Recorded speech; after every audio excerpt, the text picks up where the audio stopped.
Welcome to part 2, where we're now going to start to go through some of the different sociological theories that are relevant to the commission of crime. So, unlike psychological approaches, we're now looking at society and the social influence offending and crime levels. So remember, we have talked in the past about hotspots. Hotspots are about places, not people. What actually happens at that hotspot, not who is there and what they did. Talks about where it is happening in towns, states and suburbs. So sociological approaches are on the macro level. They're much bigger than just the individual psychological perspective. We're not interested in one person or what they think. We're interested in what lots of people think and what makes them commit crime.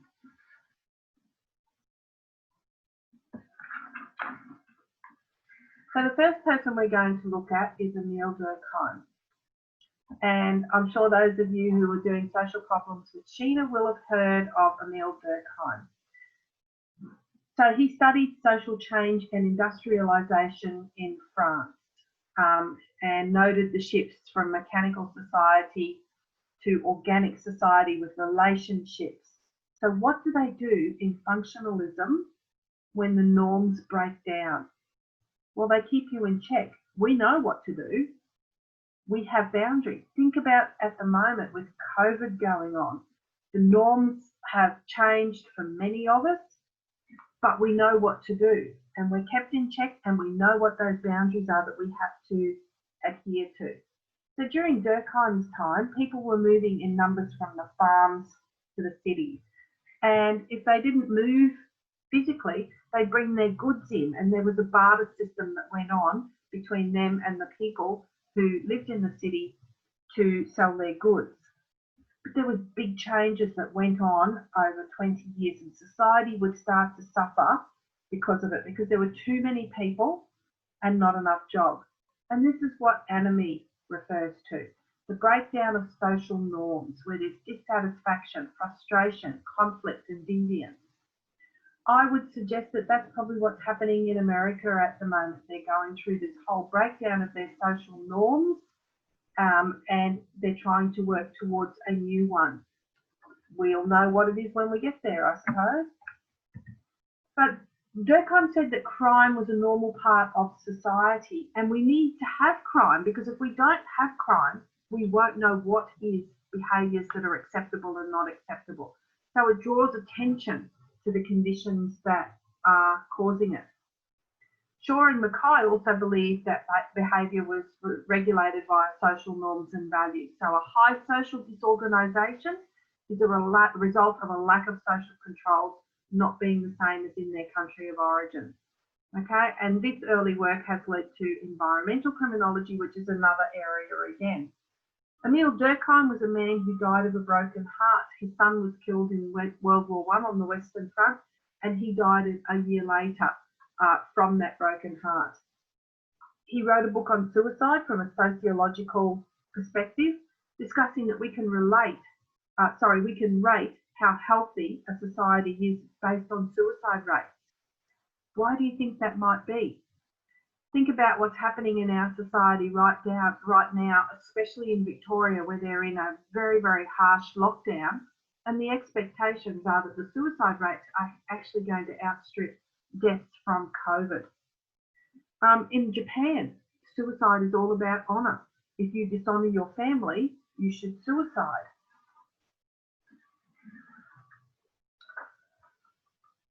Okay. The Chicago School from the 1920s to the 1940s. So this was all about migrants who came into Chicago during that period.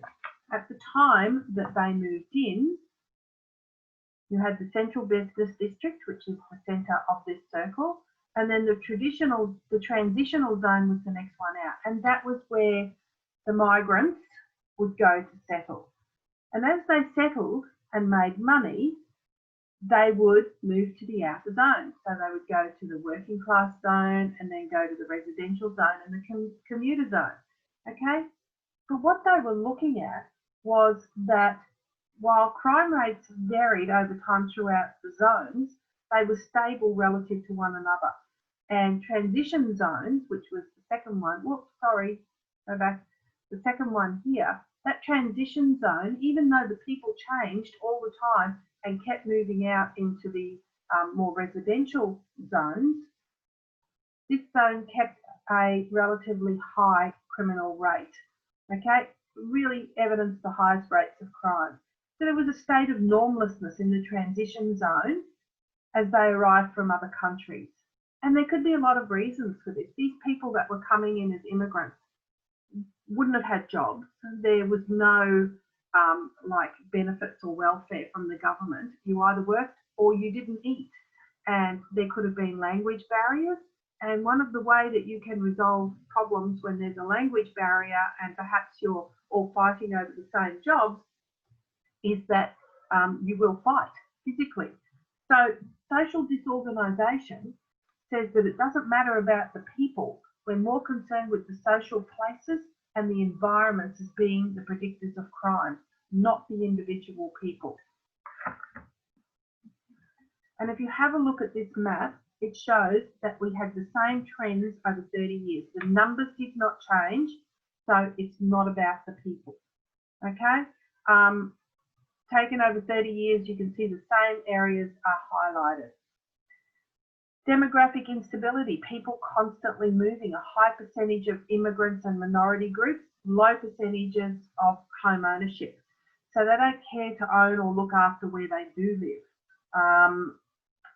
High government support, once they got to the stage where the government did supply support, they didn't always, but very low income. So people didn't care for where they lived. As they moved out into the outer zones, they did because they started to have ownership of their own properties themselves. So there's three factors that are tied to rates of juvenile delinquency when we're talking about social disorganisation. Residential instability, not having somewhere stable to stay and not having any investment in where you do live because you actually own the property. Economic disadvantage, not having a lot of money, not having jobs, finding trouble getting them. And ethnic heterogeneity. And what's this? Well, lots of different cultures don't speak the same language. How are they going to settle their differences?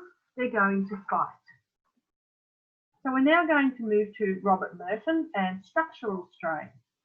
This was re-engineered and moved on from Durkheim's concept. So it's all about structures in society that tell us what is right and what is wrong. So in our community, we have lots of social support. We have our families, we have our peers. In the US, the church is much, much bigger and more influential over people than it is here. And Merton was all about this goal of the Great American Dream.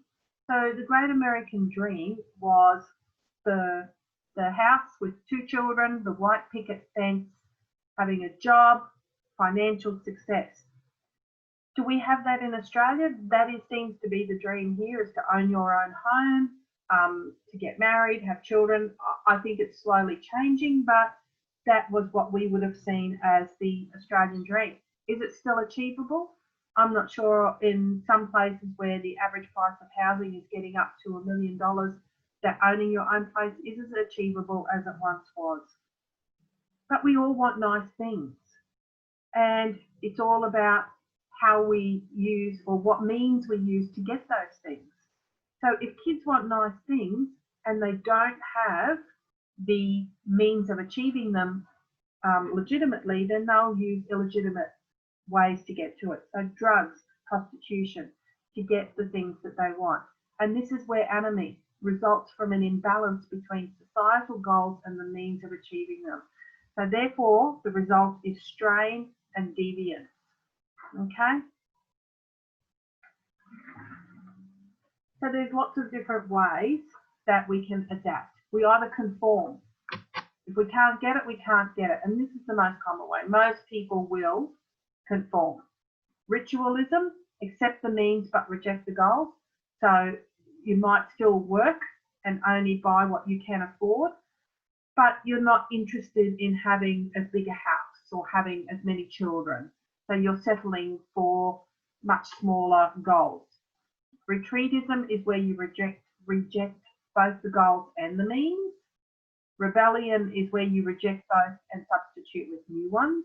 So you will come up with different cultural goals that are just for you. And innovation is accepting the goals, but the rules for the means are rejected. So crime is considered an appropriate method to get what you want. And this is all brought about by societal pressure to achieve a middle class lifestyle. And this is it in a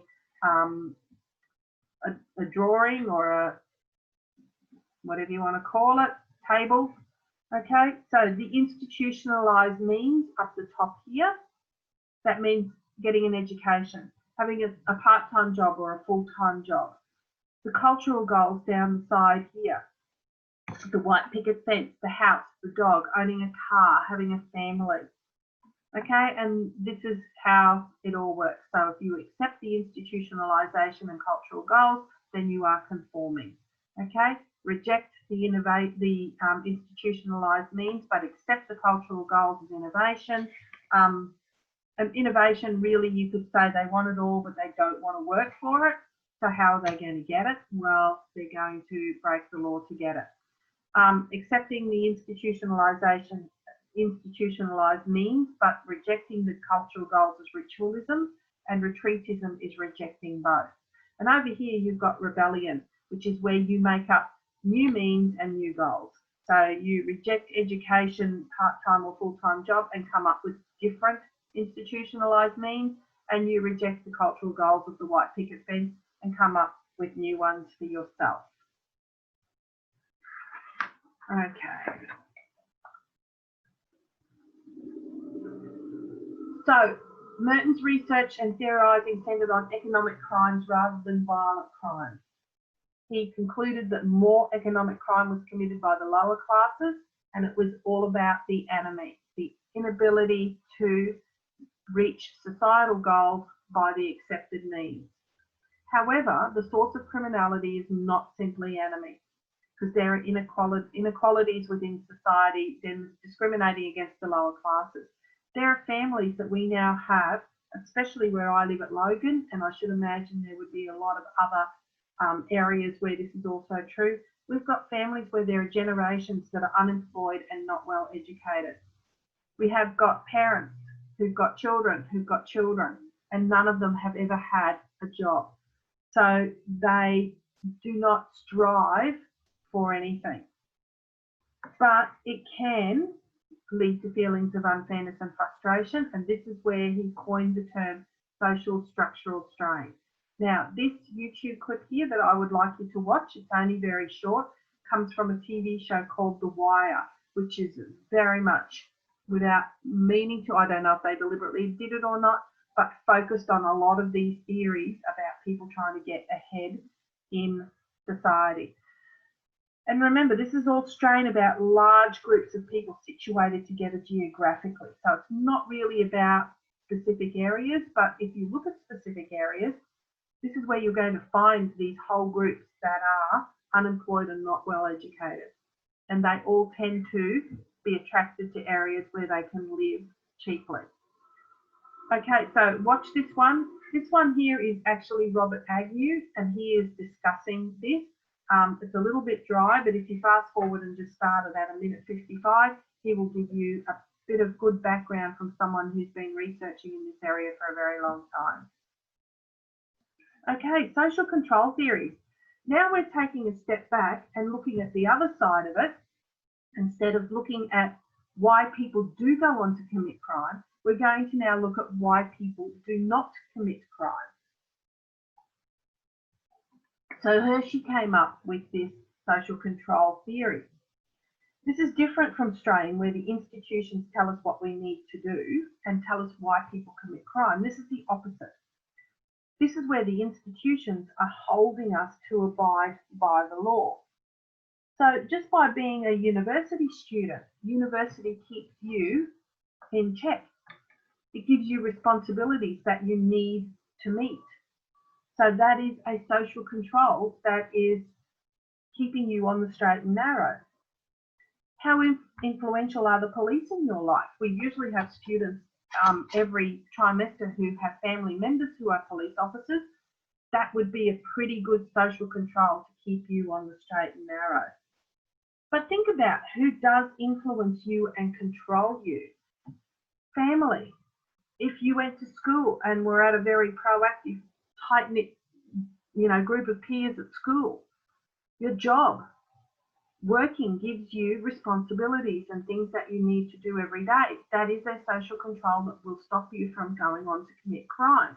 Your friendship group, if you are in a strong friendship group where people aren't going out and committing crime, that is a good social control. So we're talking here about the fact that criminals can usually lack these intimate attachments, aspirations through having a job, going on to study, and moral beliefs that crime is wrong to bind them to convention and law-abiding behaviour. So it's our social ties that quite often prevent us from committing crimes. So these were the 4 types of controls that Hershey said we have in our lives. So attachment. So the attachment that we have to our partners, our parents, our siblings, to those significant people in our lives that help us to internalise society's norms of not committing crime. A commitment to culturally approved goals, such as going to school, going to university, having a job. Those of us who have those attachments and those commitments usually have a belief in society's rules, both formal and informal. So the vast majority of us, equating this back to what's happening now, the vast majority of us, if we were told tomorrow that we all had to wear face masks to go out in public, most of us would just do it and we wouldn't even question it because we would believe that it is a societal rule that is good for us. So this is constraining our deviant behaviour. And our involvement in conventional activities. So our involvement in going to school, going to work, going to uni, being part of sporting clubs, the church if you are members of church, because being involved in these activities can constrain opportunities to commit crime and strengthen the social bond. You look at kids that are busy and not overly busy. Kids shouldn't be kept so busy that they're worn out, but kids that play sport, kids that learn a musical instrument, where parents are invested in them doing their homework every day, if they're kept busy and given opportunities to do things in life, they are much less likely to become deviant down the track. So these theories are consensus. They're based on the idea that crime occurs when order and consensus breaks down. In a heterogeneous society, consensus breaks down, crime happens. So Durkheim says that we all have these ideas until the consensus breaks down. And these are functionalist views. Each part of the society works together to support the social system as a whole. And we assume that our society all has shared values and ideas. Maybe true in simpler societies, ours is getting much more complex, and we aren't all going to have shared values and ideas. And these are the views that prevailed until conflict perspectives came along. So this is going the other way now, saying that society is born out of conflict. It's characterised by conflict rather than consensus, and of course the main theorist here is Karl Marx. So it's talking about power being located in the means of production and the conflict arising when the workers are exploited for their labour and denied opportunity to shift out of their class. So they're not able to move up to a higher class. Crime can be impacted if wealth is redistributed through structural organisation. So this is saying that a totally different side of it. Neither side is totally right. They're just saying that crime is born out of different things.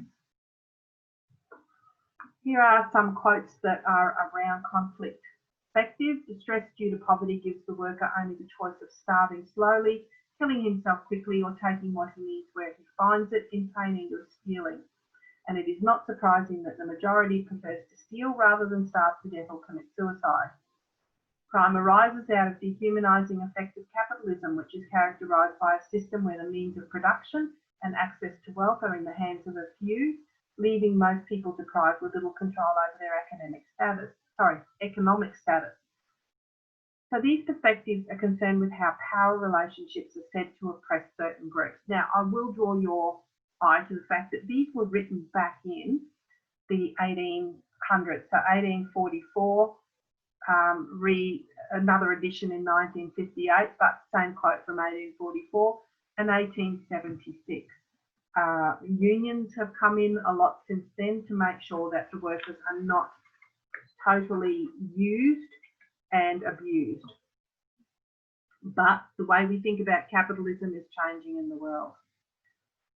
So Ryman in 1979 applied the Marx analysis to argue that it is usually people who come from the lower SES classes who are arrested, charged, and that should say, and imprisoned for street crimes.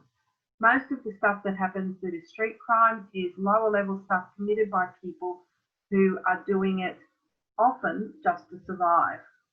Offending by the upper class is treated less severely. Why is that so?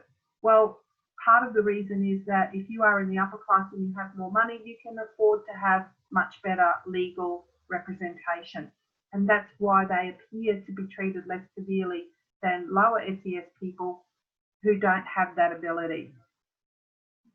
And if the behaviour is committed predominantly by the middle and upper class, it is less likely to be criminalised. So remember that something doesn't become criminalised until it has been committed. The community sees it as a crime, they apply to their government to make it a law, and it becomes a crime. But if it's committed by the middle and upper class, it's less likely to be criminalised and seen as a crime. Okay, so conflict theorists are more interested in making an enforcement of law than the behaviour, and conflict theory can help us to understand the powerlessness and criminalisation of behaviour engaged in by, for example, young people, Indigenous people, and in homeless people. Okay, so conflict theory, I'm sure you will have also done that with Sheena, so you should have a fairly good understanding. The feminist perspective is then different again. The female point of view is that they have different pathways to crime than men, because the feminist perspective says that women are structurally disadvantaged in society. So we're now talking about the fact that men and women are different, so we need to look at the female perspective, because every theory that we've thus looked at is aimed at men and boys. So when Lombroso studied his skulls, he didn't look at women at all. He only looked at men. And everything that's been conducted through the Chicago School and everything else is all based on only men as participants in studies, never women. That started to change, obviously. So women are often seen too as being victims more than men, because you think about domestic violence and sexual assault, we know that that's not true overall, that women are higher numbers, but they are seen as being the higher numbers in those two particular crimes because of their social inequality and economic dependency upon men or welfare. Okay, so there is a second year subject that you can do if this is something that you're really, really interested in, called Gender and Crime. Sorry, gents, but you really cop a bit of a flogging in Gender and Crime, but it is a very, very interesting look back at the history of the breakdown of who commits crime and who are the victims in crime, if you're interested in it.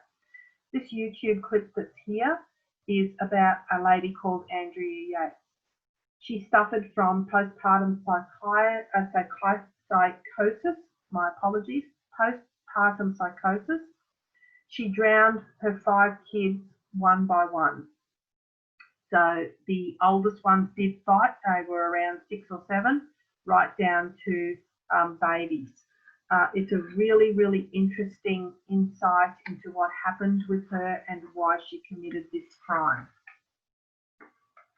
Interactionist explanations. So this is about how individuals respond to what goes on around you. So you base your choices on what happens around you. So remember, going back to our flower pot, you can have the best seed in the world, but if there's no good rain, no good soil and no good sunshine, that seed's not going to go anywhere, and it's not going to bloom and flourish the way it can if it's got good things happening around it. Okay, So if you can imagine putting it into human context, growing up in a South American country where all you saw was drugs, cartels, and people getting killed for disobedience. So how would a child respond to and interact with those conditions? Well, obviously that child's probably going to grow up to become a gang member and work in the drugs and cartels because that's all they've seen. So the way we view ourselves is shaped by the interactions that we have with others. It's all about the construction of self. If a child gets into trouble from a school principal, and that's a spelling mistake too, my apologies, they view themselves as being delinquent if the principal says to them, I don't tolerate delinquents. Then they're going to think, oh, I'm a delinquent. Okay, labelling theory. Therefore, I need to start living out that label. And it's not a spelling mistake. That is how you spell principal for a school principal.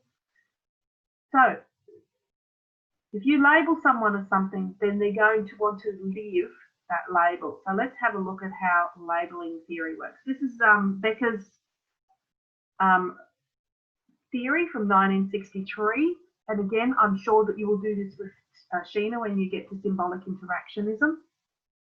But this says that crime and criminality are an outcome of negative social reactions to behaviour. So if you call a child a name often enough, then they will decide, oh, well, that must be what I am. If you tell a child that they're bad, then they'll think that that's what they are. And so they'll therefore think, well, that must be the way I have to act. Okay, so labelling theory, think back to when we did media and I explained to you, I think I did, I hope I did, that we don't name and shame juveniles in the media when they get into trouble in the criminal justice system. And that's why we call them delinquent and not criminals, to try and remove that label. So we're trying to stop them from going on to commit further criminal or deviant behaviour in the names and the labels that we put upon them. So that is labelling theory. Neutralisation, we're nearly at the end. Neutralisation is kind of like the excuses that delinquents will come up with if they're caught out and to justify their actions. So this is not accepting responsibility for themselves. This is blaming everybody else.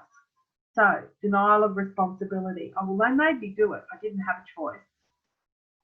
Denial of injury. They've got insurance. They're a really big shop and a really big chain. What's one little thing to a big store? Denial of the victims. He had it coming. He's got a bad attitude. Or she was asking for it by the way she acted. Condemnation of the condemners. Well, everyone steals, so why would you pick on me? And appealing to higher loyalties. I was protecting my friends. Or another good one is God made me do it.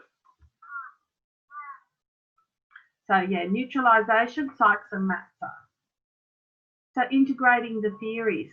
So psychological, social and interactionist theories, we can combine them in an attempt to get a more comprehensive explanation.